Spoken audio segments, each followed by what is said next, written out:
Hello friends, मैं हूँ नेहा और ये है जेनी। तो आज का जो सब्जेक्ट है वो कल वाला ही है, मैं उसको कंटिन्यू कर रही हूँ। जो कल मैं आपको बता रही थी, जो हमारा टॉपिक था कि हमें कैसे अपने पेट में गुड हैबिट्स डालना है और साथ में उसको सोशलाइज करना है। तो मैंने गुड हैबिट्स आपको कल बताया था। सोशलाइजेशन के बारे में मैं बताना चाह रही थी आपको। मैं बता रही थी कि जब आपके घर में आप जितने भी मेंबर्स रहते हो उसके साथ तो पेट आपका जो है वो बिल्कुल कंफर्टेबल होता है, उसको पता होता है। लेकिन जब बाहर से कोई आपके घर में कोई भी रिलेटिव या फ्रेंड्स, फैमिली या आपके नेबर आते हैं तो वो भौंकने लगता है, एग्रेसिव हो जाता है। क्यों? क्योंकि उसको आपने लोगों से इंट्रोड्यूस नहीं किया, आपने हमेशा लीश में उसको बांध कर रखा है। तो जिस वजह से क्या होता है कि वो बाहरी किसी भी आदमी को अपने आसपास देखता है तो वो अनकंफर्टेबल हो जाता है।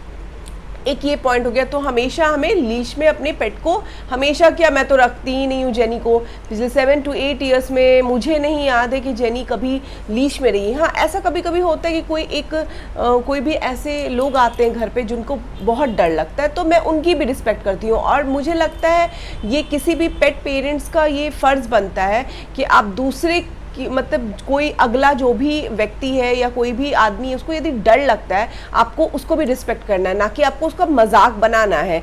तो आपको उसकी भी रिस्पेक्ट करनी है। उस टाइम पे आप ऐसा कर सकते हो कि अपने बच्चे को किसी सेपरेट रूम में रखो। कहने का मतलब जहाँ पे वो बैठे वहाँ से हटा के किसी रूम में, लीश से बांध के रखने से अच्छा है कि आप उसको एक बगल किसी भी अगल बगल जो एरिया हो वहाँ पे आप रखो, ताकि जो आपके यहाँ आए हैं उनको भी प्रॉब्लम ना हो और आपके बच्चे को जब आप लीश से बांधोगे तो वो भी एक्सेसिव बाक ना करे।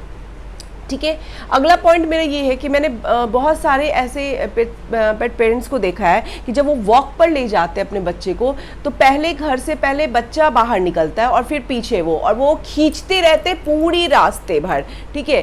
तो वो वॉक का तरीका नहीं है। तो आप उसको वॉक नहीं करा रहे हो, आपका पेट आपको वॉक करा रहा है। और फिर वो कहते हैं कि देखो ये हैंडल ही नहीं होता, ये बात ही नहीं हमारी सुनता है, मैं इसको बोलता रहता हूँ लेकिन ये मेरी बात नहीं सुनता और इधर उधर खींचता रहता है। तो उन पेट पेरेंट्स के लिए ये मैं कहना चाहूँगी, सबसे पहले तो आप कॉलर वाला जो आप कॉलर पहनाते हो गले में, वो ना पहना। यदि आपका बच्चा आपको बहुत खींचता है वॉक के समय पे, तो आप काइंडली उसको गले का जो कॉलर आप पहनाते हो वो मत पहनाओ। आप उसको, जो हम लोग यहाँ पे लीश पहनाते हैं, जो हम लोग ये पहनाते हैं उसको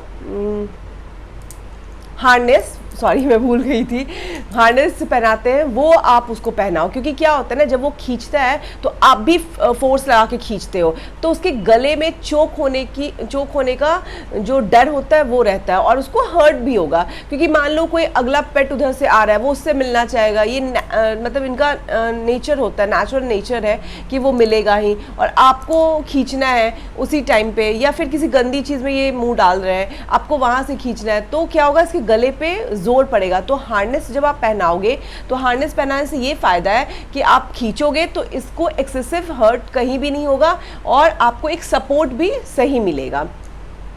तो उन पेट पेरेंट्स के लिए मैं यही कहना चाहूँगी कि आपने पहले अच्छे से ट्रेनिंग नहीं करी है, इसलिए आज आपको ये प्रॉब्लम हो रही है। तो जो भी जब पपीहुड में रहता है तभी हमको ये ट्रेनिंग करनी होती है कि जब बच्चा घर से आपसे पहले निकले, आप उसी समय उसको नो की कमांड दो। नो की कमांड बहुत इंपॉर्टेंट होती है। आप बोलो नो, वेट, और आप पहले निकलो। यदि वो नहीं सुनता है, आप कुंडी लगा दो।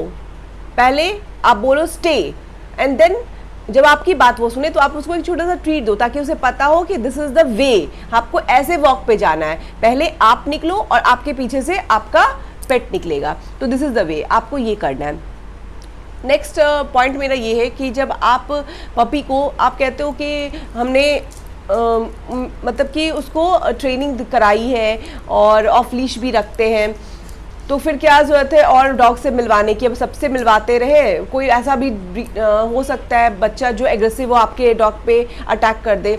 हाँ, ऐसा हो सकता है, तो वहाँ आपको ध्यान रखना है। लेकिन जब पपीहुड में आपका बच्चा होता है, जब वो आप उसको बाहर ले जाने लगते हो, तो आपको पार्क लेकर जाना है। वहाँ पे बहुत सारे और भी बच्चे आते हैं, वहाँ पे ये प्लांट्स होते हैं, छोटे छोटे फूलों के पेड़ होते हैं, और भी अलग अलग ग्रासेस है, बहुत तरह की चीज़ें जो एनवायरनमेंट में हमारे आसपास की चीज़ें। आप लीश निकाल दो, आप देख लो कि आपका सराउंडिंग सेफ है, कोई प्रॉब्लम तो नहीं है, तो आप उसको ऑफ लीश कर दो और वहाँ उसको एक एक चीज़ को सूंघने दो। ठीक है, उसके एनवायरनमेंट में जो जो चीज़ें हैं उसको खुद से एनालाइज करने दो कि आसपास क्या चीज़ें हैं। और ये एक दिन में नहीं होगा। हो सकता है वो ऐसा करने से कभी डर जाए, वो बैक हो जाए, तो आप उसको पनिश मत करो या उसको फोर्स मत करो, आप उसको उस टाइम सपोर्ट करो और आप बैक हो जाओ। फिर नेक्स्ट डे आप 2 3 दिन 4 बार 5 बार 6 बार ऐसे जाओगे तो वो क्या होगा, उस एनवायरनमेंट को लेकर हैबिट हो जाएगी उसको। फिर कहते हैं हम तो बाहर लेकर जाते हैं, वो सराउंडेड जितने भी एरिया है उससे वो सब उसे पता है।